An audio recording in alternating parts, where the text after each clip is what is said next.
渐了解你能忍受多少，他将告诉别人为你祷告。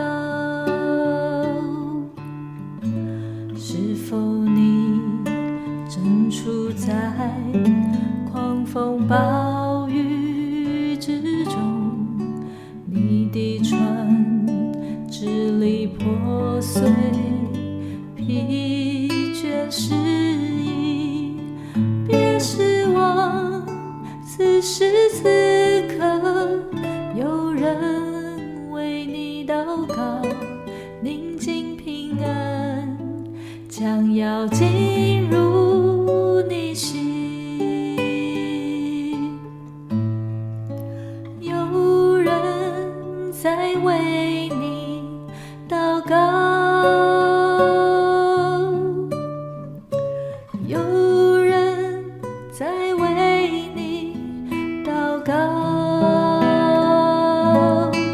当你觉得寂寞孤单，你内心将要破碎，要记得有人在为你祷告。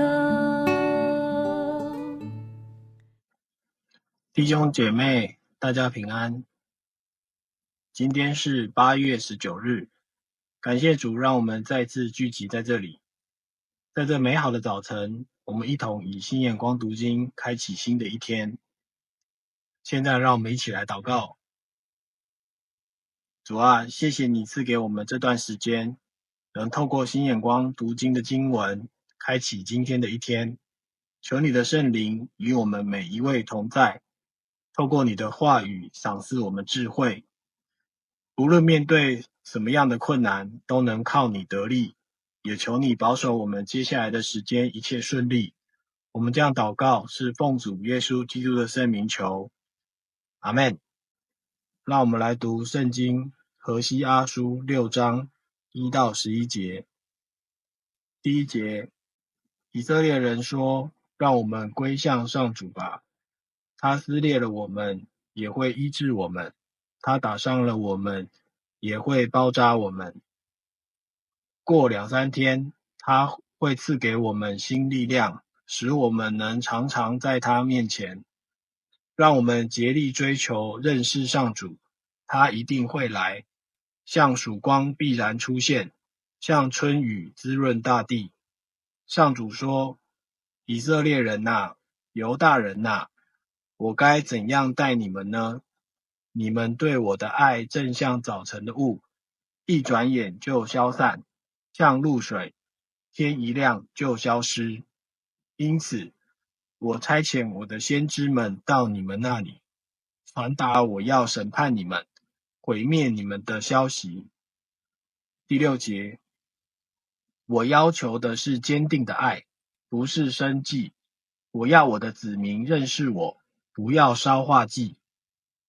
但是他们在亚当城背叛我，违背了我与他们订立的约。基列是一座充满邪恶的城，到处染满血迹。祭司像强盗一样，成群埋伏，结伙打劫，甚至出没在通往事件的那条路上，谋财害命。我在以色列看到了可恶的事，我的子民在那里拜偶像，玷污了自己。第11节，至于你们这些犹大人，我也安排好惩罚你们的日期。以上。今日新眼光的读经让我感受到以下几件事情。在文章里面有提到医治与和解的盼望，上帝既然能够撕裂，那他必定也能够医治，既然能够打伤，也能够包扎。在这个文章里面，他教导我们用温柔与坚定来面对这样子的历史事件，也邀请台湾社会能够再次诚实面对历史伤痛，让这些受难者的尊严得以恢复，让我们集体创伤有机会真正的愈合，而不是永远被压抑。再来是怜悯与际遇的呼召。文章里面告诉我们，纪念不是为了政治表态，而是出于对受难者的怜悯，以及对公义的坚持。在这样的文章里面，再次鼓励我们在记忆中学习成为更公义、更有怜悯的社会，最终能够迎向更光明的未来。最后是信仰实践的邀请。上帝教导我们，真正的悔改与医治，不在于表面的仪式或象征，而是在于让上帝的公义进入历史与生命。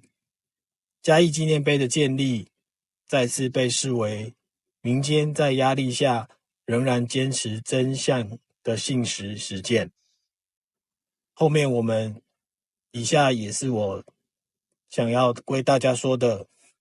第一个，历史伤口不会因为遗忘而愈合，只能因诚实面对，然后得到医治。沉默与禁忌只会让伤口在集体记忆中化脓。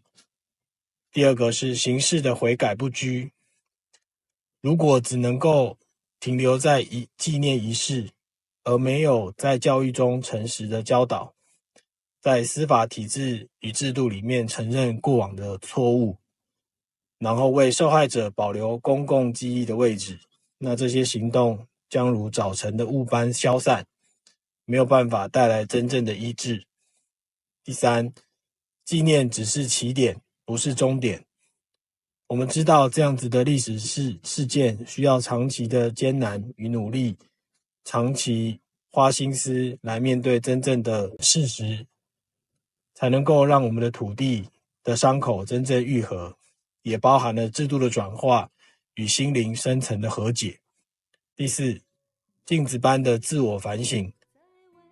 纪念碑不仅是石碑，更是一面镜子，它照映出社会对正义与和解的渴望，也照映出仍然不足的地方。愿上帝透过这样子的文章再次教导我们如何面对228这样子的历史伤痛，以及我们如何有智慧的来教导我们的下一代。似乎你一祷告，直到力量殆尽，流眼泪如下雨滴，终止不停。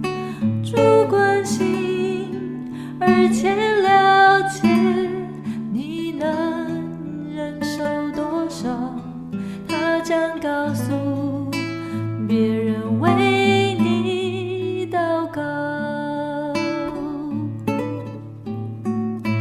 有人在为你祷告，有人在为你祷告。当你觉得寂寞孤单，你内心将要破碎，要记得有人在为你祷告，有人在为你祷告，有